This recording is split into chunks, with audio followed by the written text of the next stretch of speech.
Like how does having a bad brand hurt you? I guess, and I'm specifically poking at that pain point.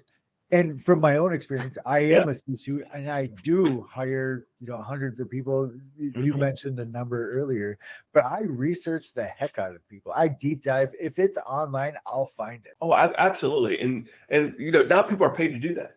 If you're hiring for any significant level of position, somebody is going to research you, and they're going to be on page 10 of a Google search of you. And they're going to be looking for content.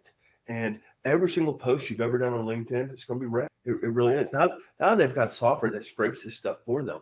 So you got to be really careful about the content that you're putting out there, because you're right. It can devastate you. I can't tell you how many times I pulled the plug on a candidate because of the content that I read. Oh my gosh. That was shown to me. Like I said, we paid people to research, our senior hires. So and then I thought I knew this guy, and then I started, pulling the string a little bit more, and like, wow. And a lot of this content, let me just say that we're all people, we all make mistakes, and we all act a little bit differently when we're around the people that we trust and know. And, we're a little bit, faster and looser with the things that we say, and we're a little bit more guarded in public. I get that. But it's also a lapse of judgment when you let that barrier down, when you're dealing with the internet. I tell my kids, if it's on the internet, I'll even go one step further.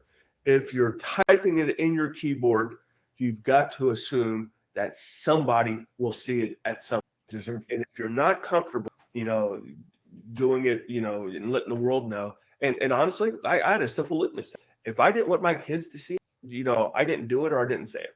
You know what I mean? Because as a parent, I didn't want them to look poorly upon me. So that was my litmus test: is, would I want my kids to read this about, or would I want them to read this post? And then, frequently it was like, no, I'll back off of that. So they're, talking about a bad brand. You know, we're just talking about specifically the content piece of this thing. But you can make bad personal branding decisions across every single one of those phases of our process.